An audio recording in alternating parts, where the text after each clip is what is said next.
देखोगे ना आम जीवन में भी, जो सक्सेसफुल पर्सन्स की आप कुंडली देखोगे ना, जिन्होंने सक्सेस प्राप्त की है, उनमें आपको मोर देन 90% में ये योग मिलेगा, मोर देन 90% में मैंने ये सर योग मिलेगा। पंकज सर ने एक बुक डाली थी एलिमेंट ऑफ क्रक्स या ऐसे कुछ, उसमें कल ही मैंने ये योग पढ़ा था सर, इसलिए मेरे को क्लिक कर गया। और what A coincidence. Yes sir. अब योग की 5 स्थितियां, 5 संबंधों को आपको देखना पड़ेगा। बिल्कुल सर, आप पढ़े सर आगे। बहुत बहुत वेरी गुड, वेरी गुड, बहुत बढ़िया। तो आप समझ गए ना पंचम हाउस। तो अब ये योग कितना बड़ा है। अब शनि देव को जो है, जो कारकत्व प्राप्त है, वो अशुभ स्थानों के कारकत्व प्राप्त है, लेकिन उसके साथ साथ वो कर्माधिपति भी है। और बृहस्पति देव को सारे शुभ स्थानों के कारकत्व प्राप्त है। धर्म तो शुभ ही होता है ना। तो आप सोचिए कि शुभ और अशुभ का ऐसा योग हो जाए और उसमें बृहस्पति बलवान हो जाए। अब यह थोड़ा सा एक ट्विस्ट है कि अगर उसमें बृहस्पति बलवान हो जाए तो वो बल्ले बल्ले है।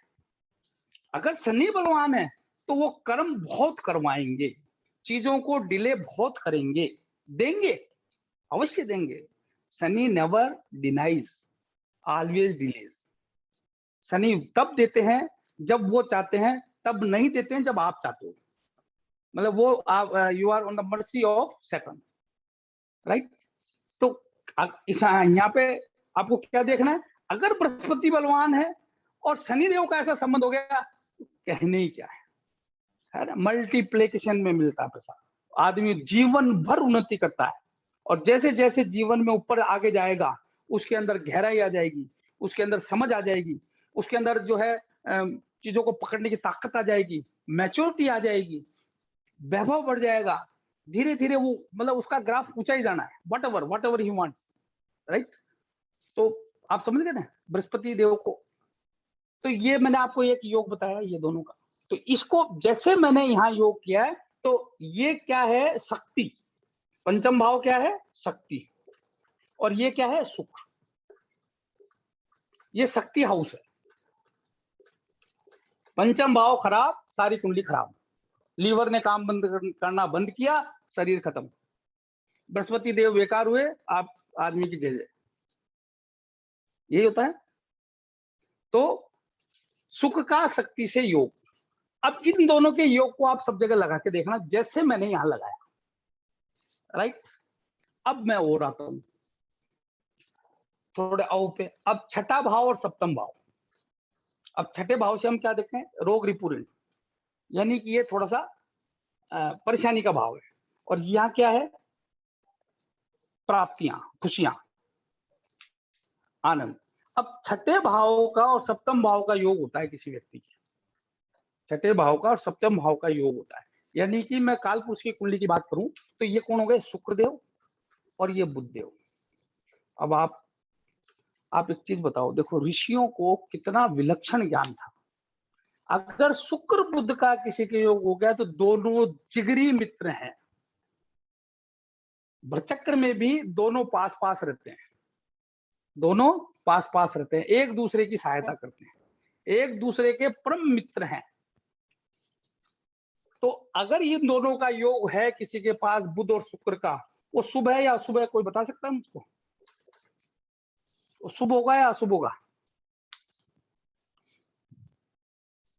हेलो, थोड़ा सा विवेक लगा के बताओ।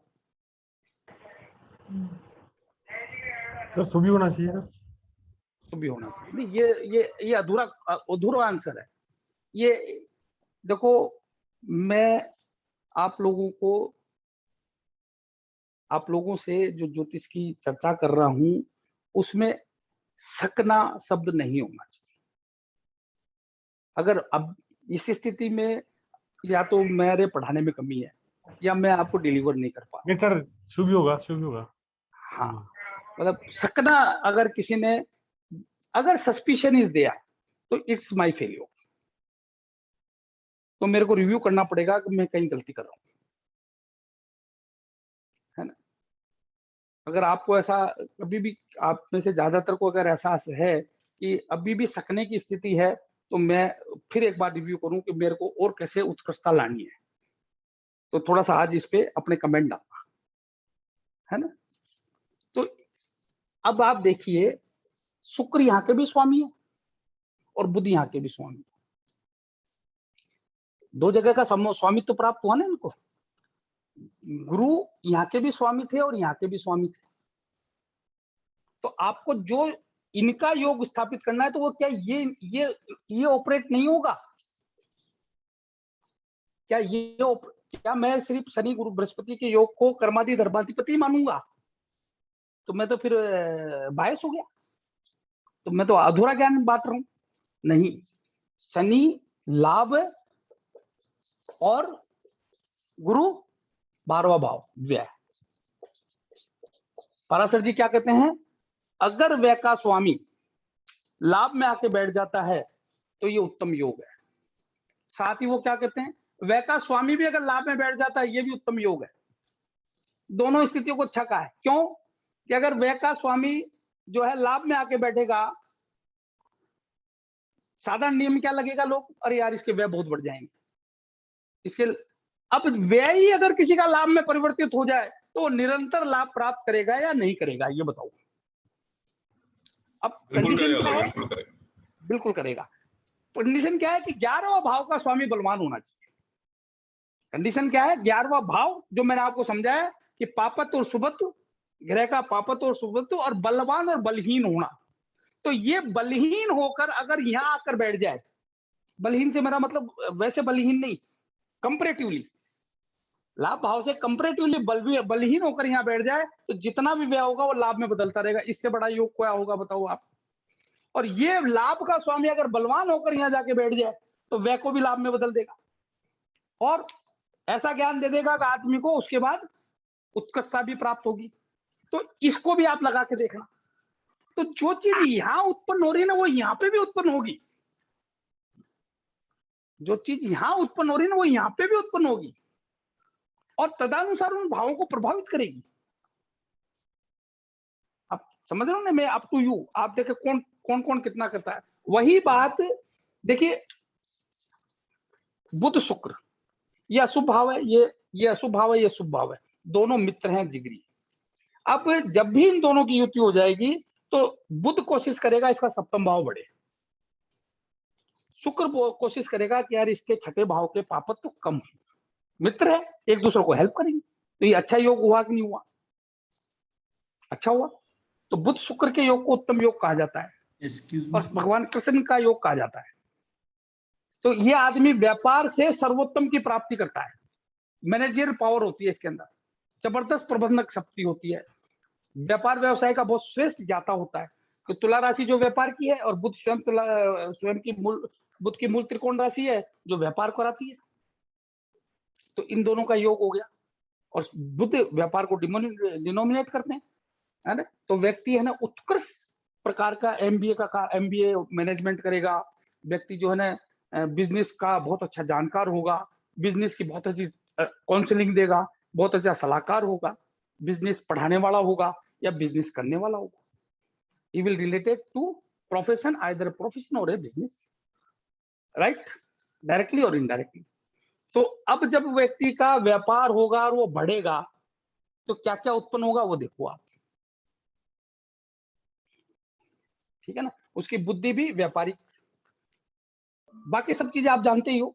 तो शुक्र के क्या योग और बुध के क्या योग है? तो छठे भाव का पापत्व तो ये योग कम कर देगा और सप्तम का शुभत्व बढ़ा देगा।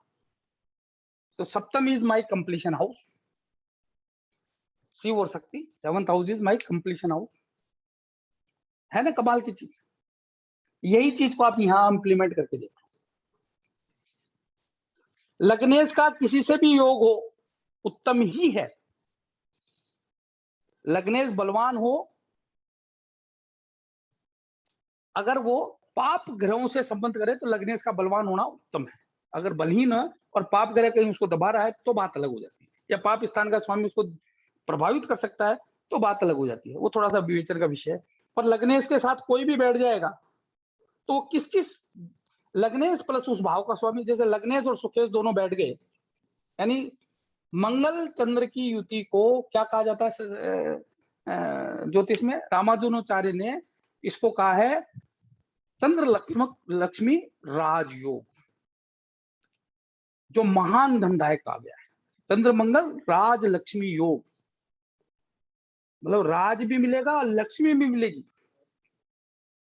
हमारे जो वर्तमान प्रधानमंत्री हैं उनके चंद्र मंगल लगन में ही बैठे हैं। आप समझ रहे हो इसकी पावर। और रामानुजाचार्य भावतरंग में क्या कहते हैं, अगर चंद्र मंगल का योग हो जाए और लगन और अष्टम में हो जाए, तो काल पुरुष की कुंडली में लगन में मंगल, अष्टम में मंगल, लगन में मंगल, अष्टम में मंगल, तो वह योग। अब आप देखो इस भाव का, ये भाव क्या है, नवम। अगर यहाँ ये योग हो रहा है तो स्वराशि का हो गया मंगल, तो वो तो दोष रहित हो गया। अब चंद्रमा क्या हो गया, सुखेश। तो लग्नेश, सुखेश और अष्टमेश, तो मंगल लग्नेश को अष्टमेश का दोष लगता नहीं, और स्वराशि का तो वैसे नहीं लगता है ना। तो आप देखिए, इसलिए इसको उन्होंने क्या कहा, लगन और अष्टम में अगर हो जाए तो ये अल्टीमेट योग है, अल्टीमेट योग है। तो एक एक चीज मैं आपको बारीक से बारीक बताने की कोशिश करूंगा, राइट। तो ये आप इस लग्नेश इसका लगा लो। अब लग्नेश और शनि का योग हो जाए, कालपुरुष की कुंडली में अगर मंगल शनि का योग है, तो ये आदमी को ओरेटर, नरेटर, बड़ा राज सेवक, मंत्री, प्रधानमंत्री, है ना, योद्धा, सेनापति, उच्चतम पदों पे पहुंचाता है। अब साधारण आदमी क्या कहेगा, यार मंगल शनि का योग हो गया, यार ये तो खराब हो गया। लेकिन वास्तविकता क्या है कि वो व्यक्ति राजतंत्र में बड़ा प्रभाव प्राप्त कर सकता है। अब शक्ति हमको देखनी पड़ेगी, हमको शक्ति देखनी पड़ेगी कि उनका शुभत्व और पापत्व कहाँ है, और जो हम कुंडली विवेचन कर रहे हैं उसमें कौन से भावेश को वो प्राप्त हो रहे हैं और किस भाव में बैठे हैं। तो उनका बल कम हो रहा, पापत्व बढ़ रहा है, बलहीनता बढ़ रही है, या बलवान हो रहे हैं और शुभत्व हो रहे हैं, तो वो हमको देखना पड़ेगा, वो जो मैंने आपको समझाया। पर अगर मैं इस कालपुरुष की कुंडली की बात करूं तो how powerful this yoga is, your inclination, the person's inclination is always towards the karma. Mangal always wants to be active, never sits idle. हमेशा अपनी इच्छाओं को पूरी करने के लिए लगा ही रहता है मंगल। मंगल को आराम चाहिए ही नहीं, है ना। उसको तो जीतना है, बढ़ना है, राज्य को बढ़ाना है ना। ऊर्जा है उसके पास, ऊष्मा है, शक्ति है, जोश है, उमंग है, कर गुजरने का जज्बा है ना। 24 घंटे काम करने की ताकत है मंगल के अंदर, है ना, शारीरिक क्षमता है। तो वो शनि के साथ, कर्म कारक शनि के साथ आ जाए तो वो सब चीजों को पालेंगे, यानी कि कर्म की सिद्धि हो जाएगी शक्ति से। और फिर इसीलिए मंगल को दशम भाव में क्या कहा जाता है, उच्च का। दशम का मंगल इसीलिए क्या कहा जाता है, कुल दीपक योग बनाता है। तो मैं धीरे धीरे जो पढ़ाता आ रहा हूँ उसमें ये चीज जो मैं आपको बता रहा हूँ ये एसेंशियल है। आज आपके दिमाग में बैठ गई ना, तो आप जो चीजें मैंने अब तक बताई है वो पूरी तो आपके दिमाग में छप जाएगी, और आगे की चीजें है ना आपको दिखने लग जाएगी, right. Right, is it clear? Hello, yes sir. Hello, कितने लोग आज राजेश जी? 14 लोग हैं। अच्छा, 14 लोग है ना, जैगिंग दे रहे हैं 5 4 सर्कल है जी। 14 लोग हैं। चलो कोई बात नहीं, मैं आई कंटिन्यू। तो ये क्लियर राजेश जी, क्लियर हो रहा है कि नहीं हो रहा? बिल्कुल सर। सर मेरे बहुत को अच्छे से। देखिए, मेरे को एक क्वेरी थी आप देखिए। हाँ बिल्कुल, गो अहेड। सर मैं ऐसे बोल रहा था कि आपने कहा 12वें भाव का शनि आलसी बनाता है, और एक दो चीजें और बताई जो खराब थी 12वें भाव। मैंने तो कहा ही नहीं 12वें भाव का शनि आलसी। 12वें भाव के शनि आलसी आपने बताया था सर? अभी नहीं, पिछली क्लासेस में। 12वां भाव जो है ना निंद्रा का है, शनि वहां जाकर आलस्य कर देते हैं। ये बताया था कि बहुत मेहनत करवाते हैं। हाँ, थोड़ा सा वो वहाँ पे क्या है, निंद्रा का निवास है, और वहाँ पे शनि जाकर थोड़े निंद्रा ज्यादा दे देते हैं, तो आलस्य की प्रधानता और इनएक्टिवनेस, यानी शनिचर हो जाता है व्यक्ति। हाँ तो सर हाँ, जैसे बताइए अगर बताइए। 11वें भाव और 12वें भाव में शनि की दोनों राशियां आ गई तो लाभेश स्वराशि का होके ये आपके अगर शनि की ही राशि में बैठ जाए व्यय में, सौ राशि का, सौ राशि ग्रह जो भी होता है वो शुभ ही करता है। और लाभेश ही अगर हाँ, आपका उसको शुभ, व्यय में, वो सौ राशि का है तो जो जो उसके भाव है ना उनका शुभ ही करेगा। सारी चीज यहीं खत्म हो गई, नेगेटिविटी है ही नहीं उसमें, वो और शुभ सर करेगा ही। ये जो पर आपने बताया लेकिन अभी, उसकी जो प्रवृत्ति है, उसकी जो प्रवृत्ति है, व्यक्ति कंजूस होगा पहला। दूसरा, व्यय करने में हमेशा व्यय कम करवाएगा। अगर सौ राशि का शनि है तो व्यय कम करवाएगा। हाँ, और बताओ। सर आपने बताया कि जैसे छठे भाव और सातवें भाव का जो रिलेशन बताया बुध शुक्र का, तो काफी हम्म इन जनरल जो हम सब देखते थे, हम तो यही सोचते थे अब तक कि ये रोक दे देगा या तो ऋण दे हम्म देगा, बिजनेस में रोक दे देगा आपके स्पाउस को। तो इस चीज को हम्म मतलब ये अब तक तो यही थी ओ सर, तो ये आप देखो, अब ये तो मैंने आपको बताया ना, बुध शुक्र का योग हुआ। अब आपकी कुंडली, कोई भी कुंडली ले लो, उसमें छठे और सातवें का अगर योग है, छठे और सातवें का योग है, हम्म, तो आप देखो उसको, आपको ट्रिमेंडस रिजल्ट मिलेंगे। मतलब रोग का कोई कोई इसमें भी इश्यू कुंडली, नहीं आएगा। कोई भी कुंडली ले लो आप, कोई भी कुंडली आपको मिले वो ले लो आप, कोई भी कुंडली ले लो, कोई भी लगन बना के।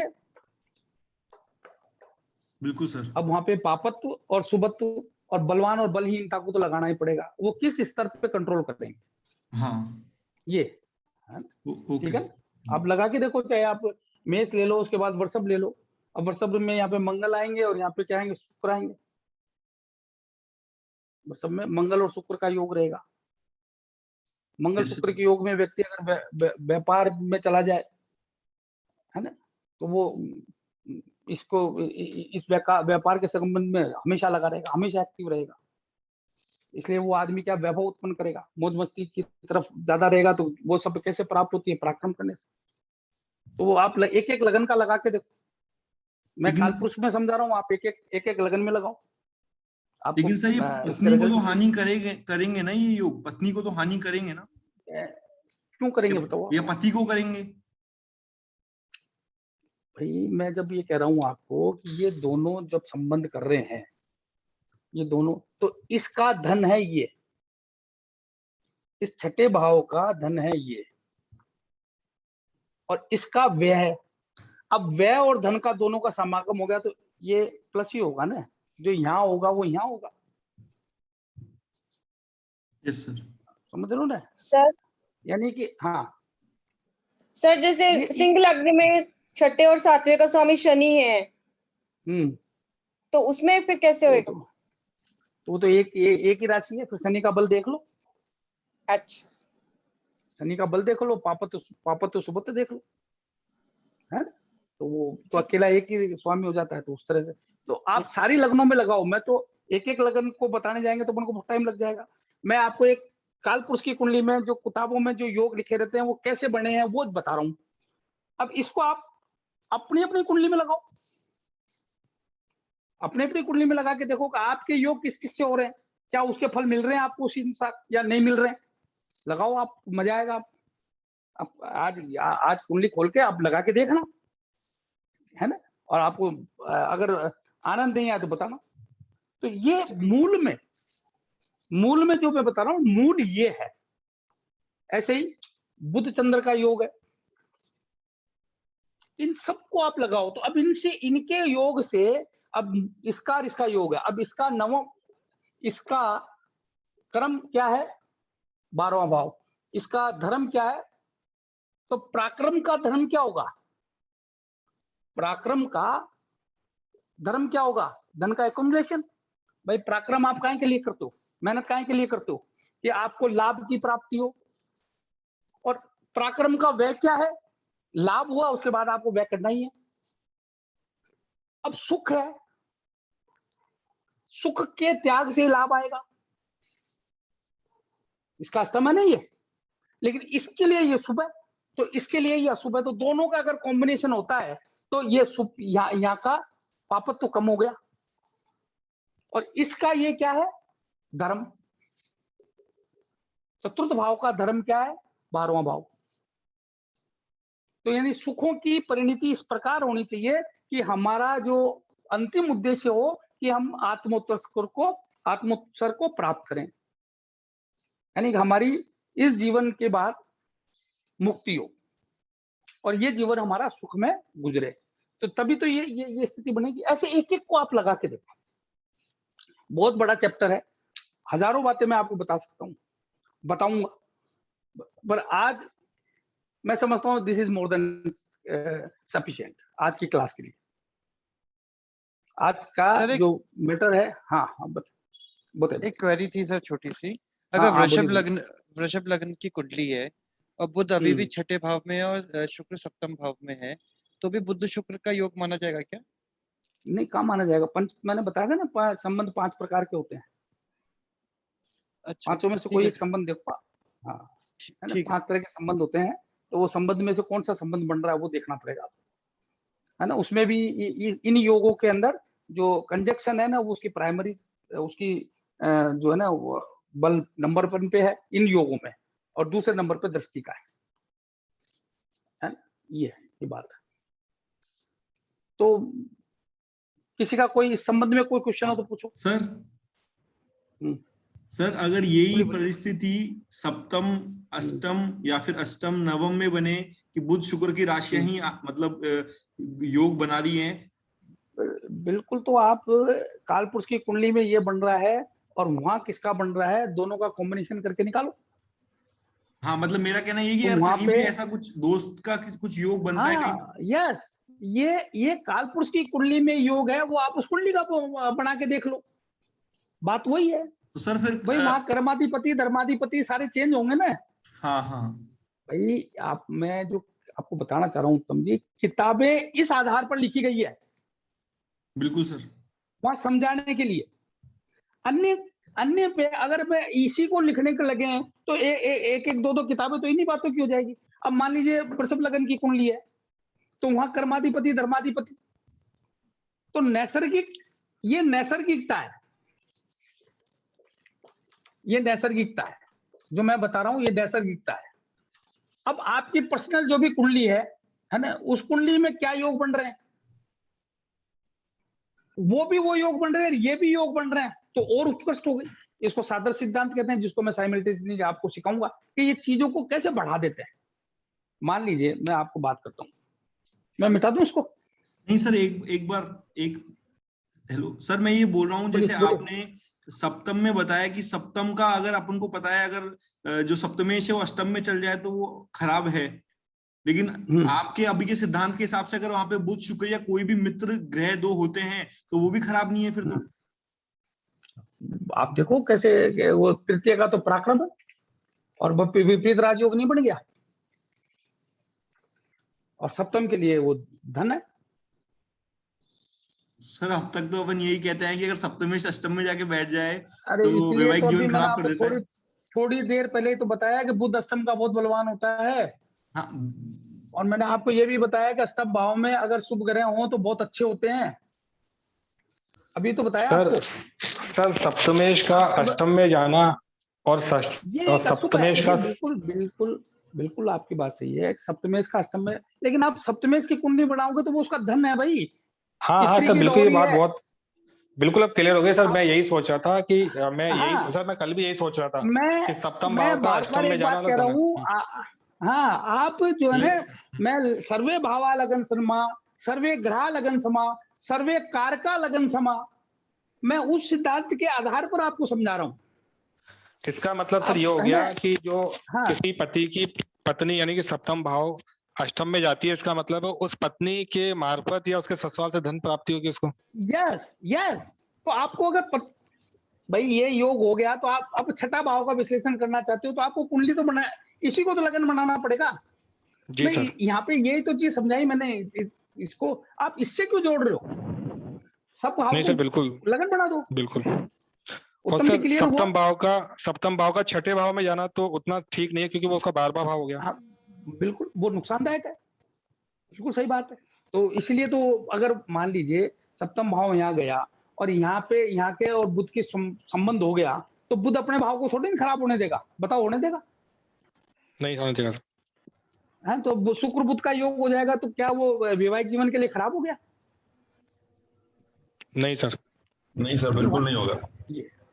ये अच्छा सर, एक ऐसे क्वेश्चन लग... और था सर, हाँ एक हाँ क्वेश्चन और था। हाँ हाँ, बोलिए बोलिए ये बोलिए। भी सर हमने पढ़ा था या सुना था शायद कि सप्तम भाव का पंचम भाव में जाना अच्छा नहीं माना जाता, तो ये बात सही है क्या? वो तो सर उसका लाभ भाव हो गया। नहीं, आपने पढ़ा बिल्कुल सही है, फल दीपिका में ये लिखा हुआ है, मंत्रेश्वर महाराज ने इस पे बहुत काम किया है, बिल्कुल सत्य बात है। उनका कहना ये है कि सप्तमेश कोई भी हो, वो अगर पंचम में जाता है तो इस स्थान से 11वां जाता है, और शास्त्र कहते हैं कि 11वां स्थान जो है ना, वो पापी स्थान है। इसको दूसरे शब्दों में समझो, रिश्तों से व्यापार नहीं होता, रिश्तों से लाभ की कामना नहीं की जाती है ना, रिश्तों से लाभ नहीं प्राप्त किया जाता, रिश्ते निभाए जाते हैं, है ना। अब जिसका भी सप्तमेश यहाँ चला जाएगा, वो व्यक्ति है ना हमेशा उससे लाभ की बात सोचेगा, यानी कि व्यापार किसी बात करेगा। फिर दूसरे शब्दों में यहां से जाकर वो, तो ये 11वां गया, तो इस भाव के लिए वो पापी हो गया। अब पापी, मैंने आपको बताया 3, 6, 11 भाव जो है ना, वो आदमी के शुभ होने पर दौलत तो खूब देते हैं, भौतिक सुख खूब देते हैं, लेकिन देह का और रिश्ते का नाश करते हैं।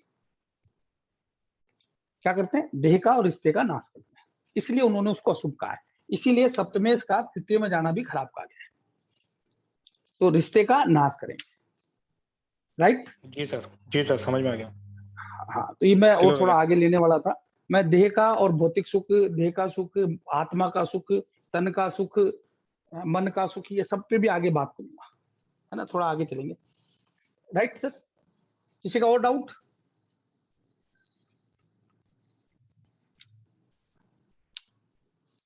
देखिए, मैं बात करता हूँ, मेरी कुंडली की बात करता हूँ, जैसे जनरल कुंडली का खुद का नहीं करना चाहिए, पर चलो मैं लेता हूँ।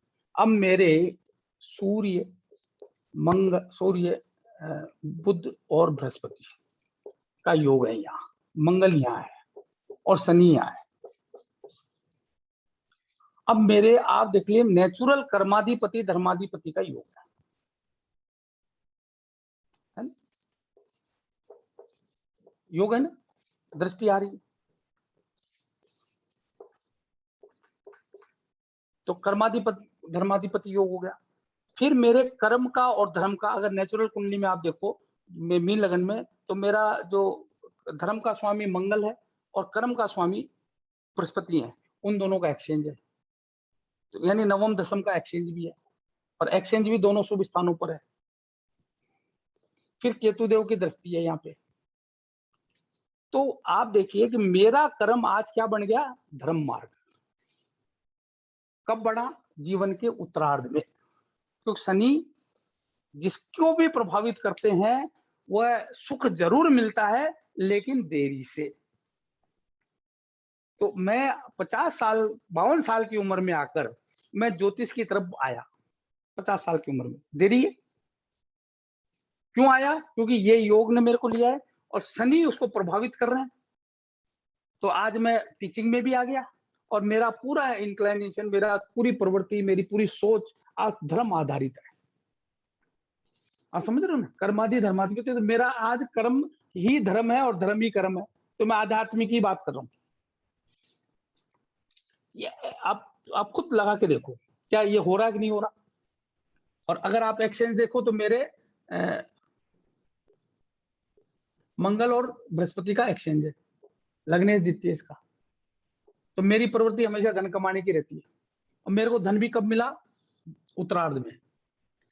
जैसे जैसे उम्र बढ़ती गई मेरे धन का आगमन बढ़ता गया, और मैं डे फर्स्ट से, जब से मैंने होश संभाला है, मैं निरंतर उन्नति कर रहा हूं, पर वो ग्रेजुअल, निरंतर उन्नति है मेरी। साइकिल से कार तक आया, चलो वो अलग बात है, और एक सामान्य शिक्षा से ज्योतिष की शिक्षा में आया, और वो धीरे धीरे उसमें भी भगवान उत्कृष्टता दे रहे हैं, प्रभु कृपा हो रही है ना, आप लोगों का साथ मिल रहा है। तो ये आप देखिए how powerful this type of yoga जा रहा है। मतलब आप देखो ऋषियों ने कहा कैसे विलक्षण रूप से स्थापित किया हुआ है। अब आप मेरे बुध गुरु के योग को क्या कहोगे? अगर कालपुरुष की कुंडली को अगर मैं पकड़ूं तो तृतीय षष्टेश और नवमेश और द्वादशेश का योग है ये।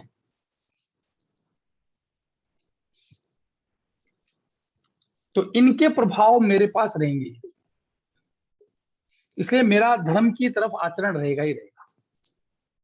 तो ये आप, मैं इसलिए बता रहा हूं कि आप लोग अपनी अपनी कुंडली में इसको लगा के देखना, अपनी अपनी कुंडली में आप स्थापित करके देखना कि कितना परफेक्ट रिजल्ट आपको मिलेगा।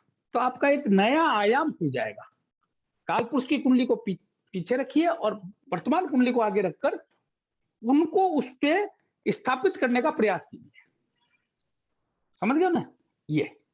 तो जैसे मेरी वर्तमान कुंडली नवम दशम का योग है, एक्सचेंज है, जो मेरा ये वो है। तो आप देखिए कि मेरे षष्टेश हैं, सूर्य षष्टेश हैं, बुध मेरे चतुर्थेश और सप्तमेश है।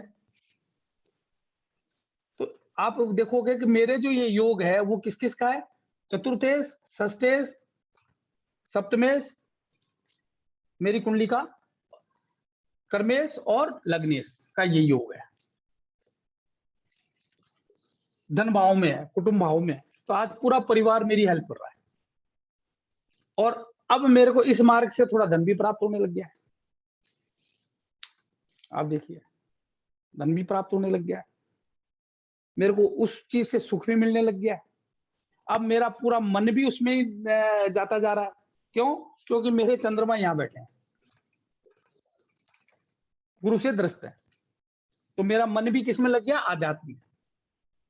तो मेरा तन गुरु, मेरा मन चंद्रमा और मेरी आत्मा सूर्य है ना संबंध। अब मेरा पूरा झुकाव, मेरी क्या प्रवृत्ति रहेगी? मेरे को किसमें सर्वोत्तमता की प्राप्ति होगी? शिक्षा या ज्ञान को बांटने में, यानी शिक्षण के कार्य करने में। आप देख लो पूरा योग है, जो मैंने अभी आपको समझाया वो पूरा है इसके अंदर।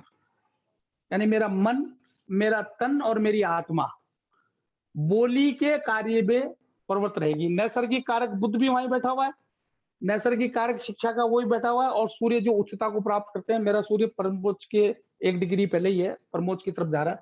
तो अपने आप उस क्षेत्र में लिया है कि नहीं लिया है बताओ आप? देरी से क्यों आया? शनि देव की मेहरबानी, राइट? हेलो सर एक प्रश्न है।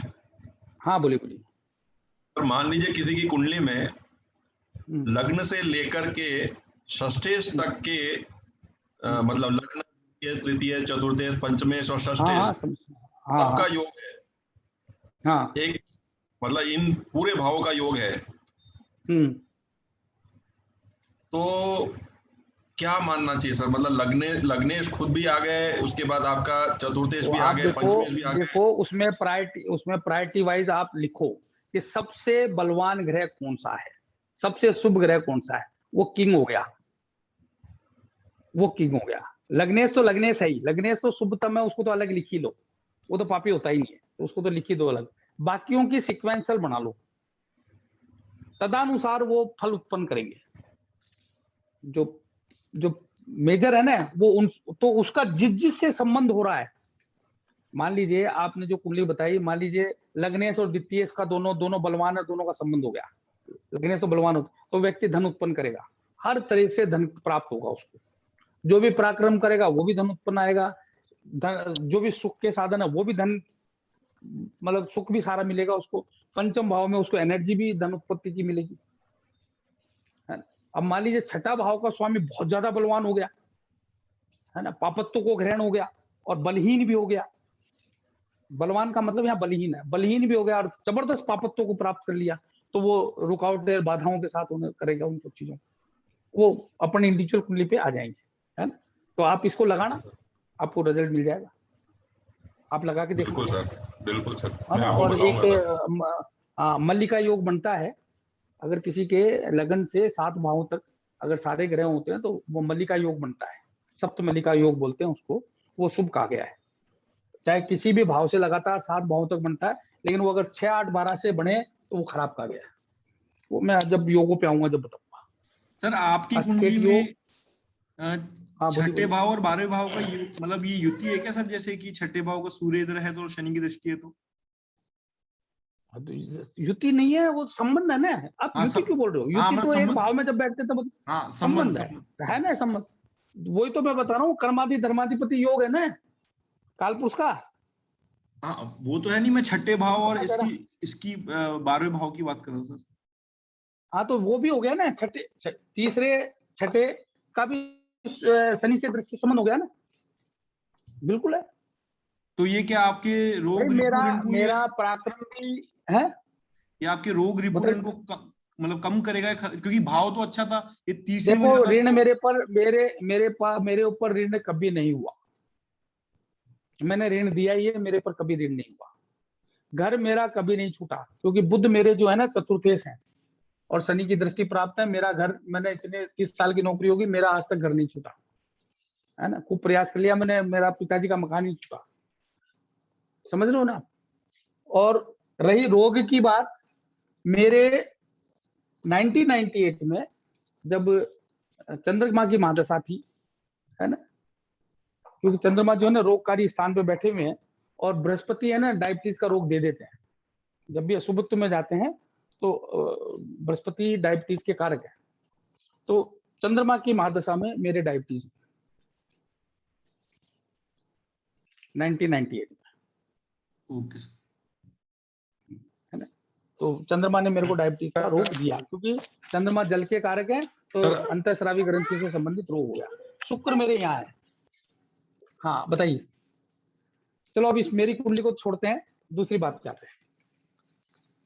हाँ तो अब हम जो पढ़ाई कर रहे थे, जिसमें ये आज मैंने एडिशन किया, मैंने आपको भाव, कारक, ग्रह, है ना, और राशियों के सारे कारकत्व और सारे ग्रहों को विभिन्न भावों में किस प्रकार स्थापित किया जाता है और उनसे कैसे गणना की जाती है, और उसमें भी 5 टेक्निक मैंने कई बार बताई थी। आज ये विलक्षण टेक्निक और बताइए आपको। इसके साथ साथ मैंने आपको यह भी बताया किस भाव का स्वामी किस भाव में जाकर क्या उत्पन्न करता है, मतलब अपने भाव से शुभ स्थान पे जा रहा है या पाप स्थान पे जा रहा है। जो मैंने आपको बुध से समझाया, मैंने आपको कालपुरुष की कुंडली के बुध से समझाया, इसलिए बुध को अष्टम का क्या कहा जाता है? शुभ बुध कहा जाता है, अष्टम का शुभ कहा जाता है, राइट।